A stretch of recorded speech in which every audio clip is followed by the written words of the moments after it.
आज हम आपको भिंडी के बारे में बताएंगे कि कैसे हमने इसके बीज लगाए, पौधा निकला, फूल आए और इवेंचुअली हमें इसकी काश्त मिली। एक नज़र हम इसके हेल्थ बेनिफिट्स, न्यूट्रिशनल वैल्यूज़ और यील्ड पर भी डालेंगे कि कितने पौधों से हमको कितनी मिकदार में भिंडी हासिल होती है।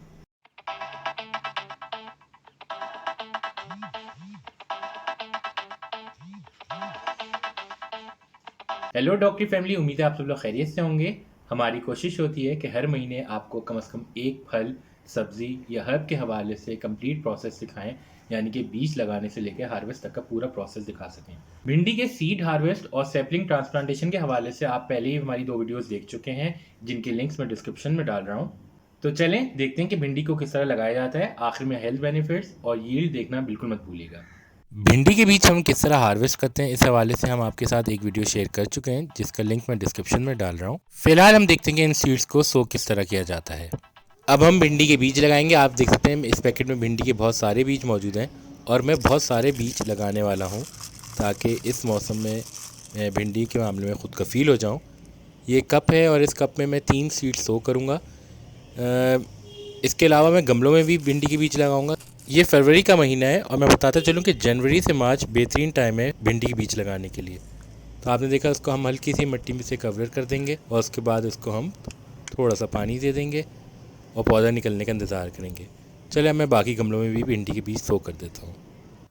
व्यूअर्स, ये 7 डेज़ का रिजल्ट है। आप देख सकते हैं इसमें ट्रू लीव्स तो मौजूद नहीं है, लेकिन ये सीडलिंग्स बहुत अच्छे से ग्रो कर रही हैं। और अब मैं इनको सेग्रीगेट करूँगा और हर पौधे को अलग गमले या ग्रो बैग में ट्रांसफ़र करेंगे ताकि ये अच्छे से और जल्दी ग्रो करें। मीनवाइल बाकी जगहों पे जहाँ पे मैंने सीड सो किए थे, वहाँ पे भी सीडलिंग्स निकलना शुरू हो गई हैं। इनमें भी ट्रू लीव्स नहीं निकले हैं और अभी जैसे जैसे बड़े होंगे मैं इनको बड़ी जगह पे शिफ्ट कर दूँगा। व्यूअर्स, 3 वीक्स पे अब इसमें ट्रू लीव्स भी निकलना शुरू हो गए हैं और हमारे पास बहुत सारे सीडलिंग जमा हो गए हैं, जिनको अब हम ट्रांसप्लांट करेंगे। ट्रांसप्लांट के हवाले से आप हमारी एक वीडियो पहले ही देख चुके हैं, जिसका लिंक अगेन डिस्क्रिप्शन में मौजूद है। हमने इसमें आपको बताया कि कैसे पौधा ट्रांसप्लांट के टाइम पे शॉक स्टेज में चला जाता है, इस टाइम मिट्टी में क्या क्या चीज़ें ऐड करना ज़रूरी होती हैं और मल्च को कैसे ऐड किया जाता है। ये ग्रो बैग में आप देख सकते हैं भिंडी का पौधा लगा हुआ है। ये ग्रो बैग में लगा भिंडी का पौधा बहुत तेज़ी से अब ग्रो कर रहा है और इसमें भिंडी भी एक लग चुकी है, जिसको हम हार्वेस्ट करेंगे। आप एक फूल भी देख सकते हैं जो कि एडिबल है और बहुत खूबसूरत रंग का है। अब हम बाकी गमलों में लगे भिंडी के पौधों को देख लेते हैं कि वो कितना कितना ग्रो कर चुके हैं। आप ये देख सकते हैं, यहाँ पे बहुत माशाल्लाह से हमारे पास अच्छी ग्रोथ आ रही है। फूल भी निकल रहे हैं, छोटे छोटे भिंडी के फल निकल रहे हैं। भिंडी का हर पौधा डेडिकेटेड एक ग्रो बैग मांगता है या कम से कम 8 से 12 इंच का गमला, जिसमें वो अच्छे तरीके से ग्रो कर सके।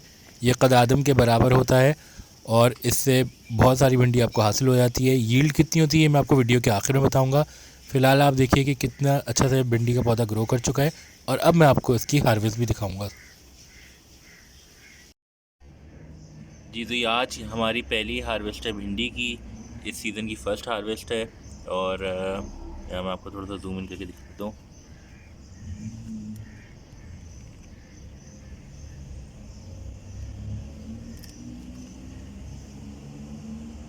तो this is our first harvest. चलें जी, अब हम दूसरे पौधों में से भी हार्वेस्ट कर लेते हैं और जो हमारे पास बाकी ग्रो बैग्स में भिंडी के पौधे लगे हैं उनमें भी भिंडियाँ लग चुकी हैं। तो उनमें से भी हम कुछ भिंडी हार्वेस्ट कर रहे हैं और इंतहाई ऑर्गेनिक फ्रेश भिंडी है ये, और ये खाने का टेस्ट ही दुबाला कर देती है। यहाँ मैं गमलों में से कुछ भिंडी हार्वेस्ट कर रहा हूँ और इसके बाद हम रूफ़टॉप पे चलेंगे, जहाँ पे हम अब रूफ़टॉप पे भी हार्वेस्ट कर रहे हैं। तो आप देख सकते हैं कि क्योंकि मेरे पास बहुत सारे पौधे लगे हुए हैं, तो इससे मैं बहुत सारी हार्वेस्ट एक साथ कर सकता हूँ। अगेन कितने पौधों से कितनी यील्ड हासिल होती है ये मैं आपको वीडियो के आखिर में बताऊंगा, तो आखिर तक वीडियो देखते रहिएगा। फ़िलहाल हमारी यहाँ पे भिंडी की हार्वेस्ट कंप्लीट हो रही है और अब हम इसको अच्छे से सजाएंगे ताकि आपको इसकी एक अच्छी सी इमेज दिखा सकें।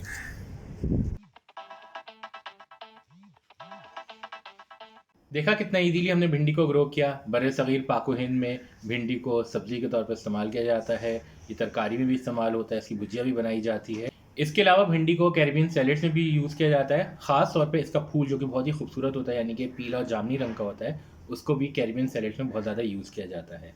तो चलें एक नज़र डालते हैं भिंडी के हेल्थ बेनिफिट्स और न्यूट्रिशनल वैल्यूज़ पर।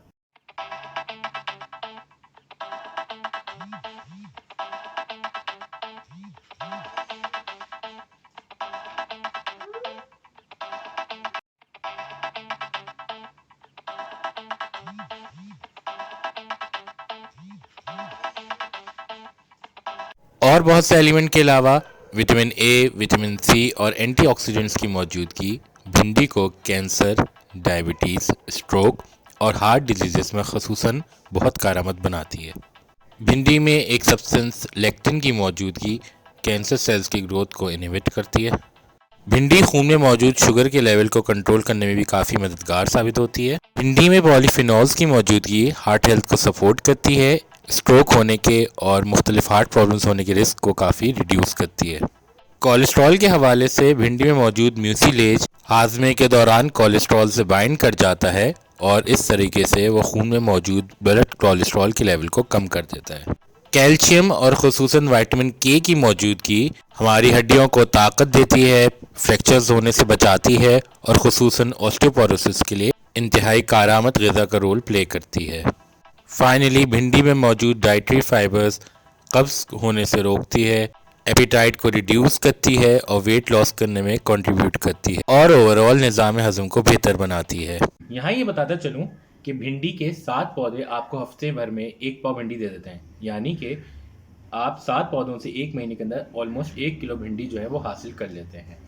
अगर हमारी वीडियो पसंद आई हो तो लाइक का बटन ज़रूर दबाइएगा, कमेंट सेक्शन में आके फीडबैक दीजिए, वीडियो को लोगों के साथ शेयर कीजिए, चैनल को सब्सक्राइब करना बिल्कुल नहीं भूलना।